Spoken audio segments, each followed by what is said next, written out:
água solta ranice na briste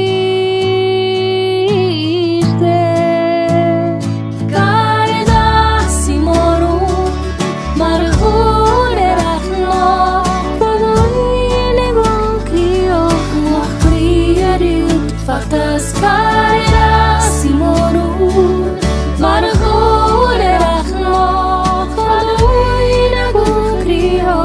mochrieriut fatas